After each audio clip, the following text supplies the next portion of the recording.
Hi hello ನಮಸ್ತೆ, ನಾನು ನಿಮ್ಮ ಜಮೀಲ್ ಸಾಗರ್ ಸುದ್ದಿಮನೆ ಡಿಜಿಟಲ್ ಮೀಡಿಯಾಕ್ಕೆ ಸ್ವಾಗತ. 394ನೆಯ ಶ್ರೀ ಛತ್ರಪತಿ ಶಿವಾಜಿ ಮಹಾರಾಜರ ಜಯಂತ್ಯೋತ್ಸವ ಹಾಗೂ ಬೃಹತ್ ಹಿಂದೂ ಸಾಮ್ರಾಜ್ಯೋತ್ಸವ ಕಾರ್ಯಕ್ರಮ ಮಾರ್ಚ್ 28ರಂದು ಸಾಗರದಲ್ಲಿ ನಡೆಯಲಿದೆ ಎಂದು ವಿಶ್ವ ಹಿಂದೂ ಪರಿಷತ್ತಿನ ಜಿಲ್ಲಾ ಅಧ್ಯಕ್ಷೆ ಪ್ರತಿಮಾ ಜೋಗಿ ಮಾಹಿತಿ ನೀಡಿದ್ದಾರೆ. ಮಂಗಳವಾರ ಸುದ್ದಿಗೋಷ್ಠಿಯಲ್ಲಿ ಮಾತನಾಡಿದ ವಿಶ್ವ ಹಿಂದೂ ಪರಿಷತ್ ಜಿಲ್ಲಾಧ್ಯಕ್ಷೆ ಪ್ರತಿಮಾ ಜೋಗಿ, ವಿಶ್ವ ಹಿಂದೂ ಪರಿಷತ್ ಮತ್ತು ಬಜರಂಗ ದಳ ಅನೇಕ ವರ್ಷಗಳಿಂದ ಶಿವಾಜಿ ಜಯಂತಿಯನ್ನು ಪಕ್ಷಾತೀತವಾಗಿ ನಡೆಸಿಕೊಂಡು ಬರುತ್ತಿದೆ. ಮಧ್ಯಾಹ್ನ ಶ್ರೀ ಮಹಾಗಣಪತಿ ದೇವಸ್ಥಾನದಿಂದ ಹೊರಡುವ ಶೋಭಾಯಾತ್ರೆಯಲ್ಲಿ ಮಹಿಳೆಯರು, ಯುವಜನರು, ಸಾರ್ವಜನಿಕರು ಹೆಚ್ಚಿನ ಸಂಖ್ಯೆಯಲ್ಲಿ ಪಾಲ್ಗೊಳ್ಳಬೇಕು. ಹಿಂದೂ ಧರ್ಮ, ಸಂಸ್ಕೃತಿ ಮತ್ತು ಸಂಸ್ಕಾರವನ್ನು ಮನೆ ಮನೆಗೆ ತಲುಪಿಸುವ ನಿಟ್ಟಿನಲ್ಲಿ ಇಂತಹ ಕಾರ್ಯಕ್ರಮಗಳು ಮಹತ್ವವಾಗಿದೆ. ವಿಶ್ವ ಹಿಂದೂ ಪರಿಷತ್ ಮತ್ತು ಬಜರಂಗ ದಳದ ಆಶ್ರಯದಲ್ಲಿ ಹಮ್ಮಿಕೊಂಡಿರುವ ಕಾರ್ಯಕ್ರಮಕ್ಕೆ ಸರ್ವರು ಪಾಲ್ಗೊಳ್ಳಬೇಕು ಎಂದು ಅವರು ಮನವಿ ಮಾಡಿಕೊಂಡರು. ಗೋಷ್ಠಿಯಲ್ಲಿ ಪುಷ್ಪಾ ಪೈ, ಶ್ವೇತಾ, ಮಂಜುನಾಥ್ ಗೌಡ, ಸುನೀಲ್ ಹಾಜರಿದ್ದರು. ಬಜರಂಗ ದಳ ವತಿಯಿಂದ ಈ ವರ್ಷ ಪ್ರತಿ ವರ್ಷದಂತೆ ಈ ವರ್ಷವೂ ಕೂಡ ಶಿವಾಜಿ ಜಯಂತಿ ಅಂಗವಾಗಿ ಹಿಂದೂ ಸಾಮ್ರಾಜ್ಯೋತ್ಸವ ಸಾಗರದಲ್ಲಿ ನಡೆಸ್ತಾ ಇದ್ದೀವಿ.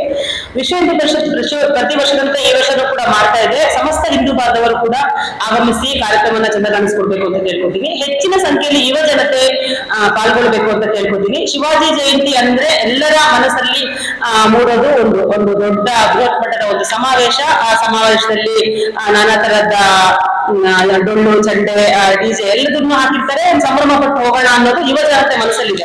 ಆದ್ರೆ ನಾನು ಪ್ರತಿಯೊಬ್ಬ ಯುವ ಜನತೆ ನಾನು ಕೇಳ್ಕೊಳ್ಳೋದಿಷ್ಟೇ, ಶಿವಾಜಿ ಜಯಂತಿ ಅದಕ್ಕೆ ಮಾತ್ರ ಸೀಮಿತ ಅಲ್ಲ. ನೀವು ಒಂದಿನ ಸಂಭ್ರಮ ಪಡುವಂತ ವಿಷಯ ಶಿವಾಜಿ ಜಯಂತಿ ಅಲ್ಲ. ನಾವು ಪ್ರತಿಯೊಂದು ಹಂತದಲ್ಲೂ ಕೂಡ ಶಿವಾಜಿಯ ಒಂದು ಏನು ದೇಶಭಕ್ತಿ ಏನಿತ್ತು, ಶಿವಾಜಿ ಮಹಾರಾಜ್ ಇದ್ದಿದ್ರಿಂದನೇ ಇವತ್ತು ನಾವು ಹಿಂದೂ ಸಮಾಜ ಇಷ್ಟು ಗಟ್ಟಿಯಾಗಿ ನಿಂತಿದೆ. ಹಿಂದೂ ಸಮಾಜದ ಹೋರಾಟಕ್ಕೆ ಅವರು ಎಷ್ಟು ಶ್ರಮ ಪಟ್ಟಿದ್ದಾರೆ ಅನ್ನೋದನ್ನ ಪ್ರತಿಯೊಬ್ಬ ಯುವ ಜನತೆಯೂ ಕೂಡ ತಿಳ್ಕೊಂಡು ಬರೀ ಸಮಾವೇಶದಲ್ಲಿ ಶೋಭಾಯಾತ್ರೆಯಲ್ಲಿ ಮಾತ್ರ ಭಾಗವಹಿಸಿದೆ. ಸಂಜೆ 5 ಗಂಟೆಯಿಂದ 7 ಗಂಟೆವರೆಗೂ ವೇದಿಕೆ ಕಾರ್ಯಕ್ರಮ ಇರುತ್ತೆ. ಪರಮ ಪೂಜ್ಯ ಡಾಕ್ಟರ್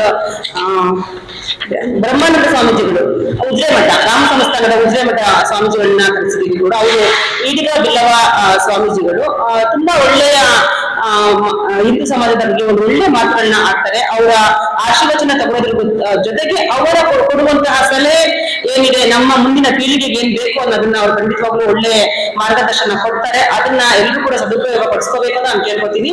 ಹಾಗೆ ನಮ್ಮ ದಕ್ಷಿಣ ಪ್ರಾಂತದ ಸಹಕಾರ್ಯದರ್ಶಿಯಾದ ವಿಶ್ವ ಹಿಂದೂ ಪರಿಷತ್ ಸಹಕಾರ್ಯದರ್ಶಿಯಾದ ಶರಣ್ ಕೊಂಪೇಲ್ಜಿ ಅವರು ಕೂಡ ಆಗಮಿಸ್ತಾ ಇದ್ದಾರೆ. ಅವರು ಕೂಡ ತುಂಬಾ ಚೆನ್ನಾಗಿ ಹಿಂದೂ ಸಮಾಜದ ಬಗ್ಗೆ ಮಾತಾಡ್ತಾರೆ.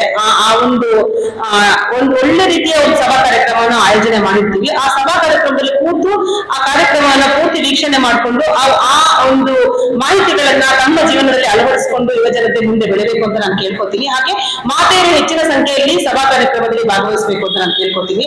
ಯಾಕಂತಂದ್ರೆ ಹಿಂದೂ ಬರೀ ಸಂಪ್ರದಾಯಗಳು ಮನೆಯಲ್ಲಿ ಉಳಿಸೋದ್ರೆ ಸಾಕಾಗಲ್ಲ. ನಾವು ಸಮಾಜದಲ್ಲಿ ನಾವು ಹಿಂದೂ ಹೆಣ್ಮಕ್ಳನ್ನ ಹೇಗೆ ಬೆಳೆಸ್ಬೇಕು, ಹೇಗೆ ಅವ್ರನ್ನ ಶಕ್ತಿವಂತರಾಗಿ ಮುಂದೆ ಅವ್ರನ್ನ ಸದೃಢ ಸಮಾಜವನ್ನು ಕಟ್ಟುವಲ್ಲಿ ಖಂಡಿತವಾಗ್ಲೂ ಮಹಿಳೆಯರ ಪಾತ್ರ ತುಂಬಾ ಇದೆ. ಹಾಗಾಗಿ ಮಾತೆಯರು ಆ ಕಾರ್ಯಕ್ರಮದಲ್ಲಿ ಭಾಗವಹಿಸಬೇಕು ಅಂತ ನಾನು ಕೇಳ್ಕೊತೀನಿ. ಬರೀ ನಾವು ಮನೆಯಲ್ಲಿ ಪೂಜೆ ಪುನಸ್ಕಾರಗಳು ಮಾಡೋದ್ರಿಂದ ಖಂಡಿತ ಹಿಂದುತ್ವ ಉಳಿಯೋದಿಲ್ಲ. ಭಜನೆಗಳನ್ನ ಮಾಡೋದ್ರಿಂದ ಹಿಂದುತ್ವ ಉಳಿಯೋದಿಲ್ಲ. ಹಿಂದೂ ಸಮಾಜ ಕೈ ಜೋಡಿಸಿ ಹಿಂದೂ ಕಾರ್ಯಕ್ರಮಗಳಲ್ಲಿ ಭಾಗವಹಿಸಿ ಅಂತ ಹೇಳಿ ಪ್ರತಿಯೊಬ್ಬ ಹಿಂದೂ ಸಮಾಜದ ಪಕ್ಷ ಭೇದ ಮರೆತು ಎಲ್ಲರೂ ಕೂಡ ಭಾಗವಹಿಸಿ ಅಂತ ನಾನು ಹಿಂದೂಗಳಲ್ಲಿ ಕೇಳ್ಕೊತೀನಿ. ಪ್ರಮುಖ ಬೀದಿಗಳಲ್ಲಿ ಸಾಗಿ ಬಂದು ಗಾಂಧಿ ಮಂದಿರದಲ್ಲಿ ಸಂಜೆ 5 ಗಂಟೆಗೆ ಸಭಾ ಕಾರ್ಯಕ್ರಮ, 5 ರಿಂದ 7 ಗಂಟೆಗೆ ಸಭಾ ಕಾರ್ಯಕ್ರಮ ಇರುತ್ತೆ.